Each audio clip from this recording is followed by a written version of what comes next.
नमस्कार. महासागरच्या खरीखरीमध्ये मी ऐश्वर्या शिंदे आपलं स्वागत करते. भारताचे पहिले पंतप्रधान पंडित जवाहरलाल नेहरू यांनी भारताचे पंतप्रधान म्हणून सलग 3 वेळा शपथ घेतली होती. त्यांच्या निधनानंतर म्हणजे 1962च्या निवडणुकीनंतर 1964 साली त्यांचे निधन झाले. त्यानंतर कोणालाही सलग 3 वेळा ही संधी मिळाली नव्हती. एनडीएचे पंतप्रधान म्हणून या तिसऱ्या वेळी मोदीजी शपथ घेत आहेत. पहिल्या दशकात मोदीजींना संपूर्ण बहुमत होते. आता एनडीएतील लहानात लहान घटक पक्षांच्याही मागण्या आहेत. पलटूराम नितीश कुमार आणि अट्टीपट्टू चंद्राबाबू नायडू मोठे घटक पक्ष आहेत. आज तरी ते खुल्या दिलाने मोदींच्या बरोबर आहेत असं दिसतंय. यापैकी चंद्राबाबू नायडू यांच्या अटी कोणत्या आहेत हे त्यांनाच माहित. पण जे बाहेर आले आहेत त्यात त्यांनी लोकसभेचे अध्यक्षपद मागितले आहे. परिस्थितीत आता झालेला बदल स्वीकारणे मोदीजींना भाग आहे. पण मोदी आणि अमित शहा यांची जी कार्यशैली आहे त्यावरून पुढील काही महिन्यातच साम दाम दंड भेद यांचा वापर करून अमित शहा आणि मोदीजी भाजपचे 272 खासदार बनवतील यात शंका ठेवू नये.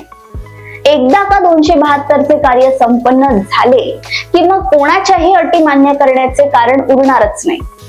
गेल्या 20 वर्षांपासून आधी गुजरातच्या आणि नंतर देशाच्या प्रमुख पदावर मोदीजी विराजमान आहेत. या काळात मोदी यांच्या समोर कोणाच्याही अटी मान्य करण्याचे बंधन नव्हते.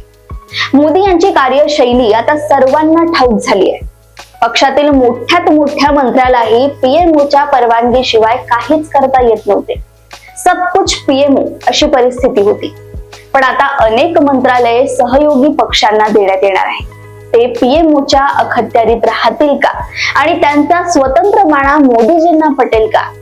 ते काहीही असले तरी त्यांची पंतप्रधानांची तिसरी खेप त्यांच्यासाठी अभिमानास्पद आहे यात वाद नाही. आपल्या देशाच्या लोकशाहीत पंतप्रधान इतर मंत्र्यांसारखेच असतात ते सर्व ज्ञात आहे. पण कितीही समान पातळीवर आहे असे म्हटले तरी पंतप्रधान तो पंतप्रधानच असतो. आता या नव्या सोयरिकीत मोदीजींना आपल्या स्वभावाला मुरड घालावी लागेल. घटक पक्षातील प्रमुख पक्षांनी मोदीजींकडे महत्वाची मंत्रालय मागितली आहे. परंतु वाटाघाटी तडजोडी कराव्या लागतात. ज्यामध्ये मोदीजींना आपले म्हणणे मान्य करून घेता येईल ते सुद्धा बघावे लागेल.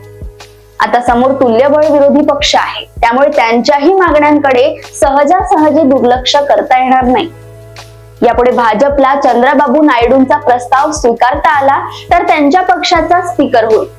भविष्यकाळात आपल्या पक्षाला कोणी हात लावू नये आणि हात लावला तर तो हात भाजता यावा म्हणून चंद्राबाबू नायडूंनी तरतूद करण्याचे ठरवले असावे.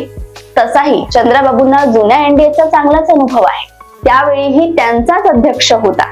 त्यांचे अध्यक्ष बालयोगी यांचे अपघातात निधन झाल्यावर शिवसेनेचे मनोहर जोशी अध्यक्ष झाले होते.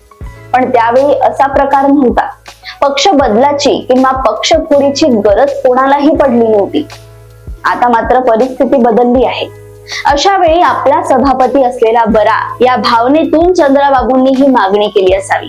यापुढे संसदेचे कामकाज वेगळ्या प्रकारे चालेल असं दिसतंय. घणाघाती चर्चा होती.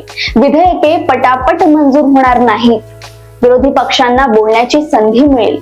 त्यांच्याही मताची कदर केली जाईल असे वातावरण निर्माण झाले तर बरेच होईल. एक गोष्ट मात्र आपण नमूद करून ठेवली पाहिजे. ती म्हणजे सलग तिसऱ्यांदा पंतप्रधान बनण्याची संधी हे सौभाग्यच आहे. नवीन सरकार 2 दिवसानंतर अस्तित्वात येईल. तेव्हा त्या सरकारला चांगलेच दिवस येतील अशी अपेक्षा करणे हेच आपल्या हाती आहे. अशाच राजकीय घडामोडी व अपडेट सोबत पुन्हा भेटूया महासागरच्या खरीखरीमध्ये. बघत राहा महासागर. आणि अजूनही तुम्ही आमच्या चॅनलला लाईक आणि सबस्क्राईब केलं नसेल तर लगेच लाईक आणि सबस्क्राईब करा आणि बघत राहा महासागर. नमस्कार.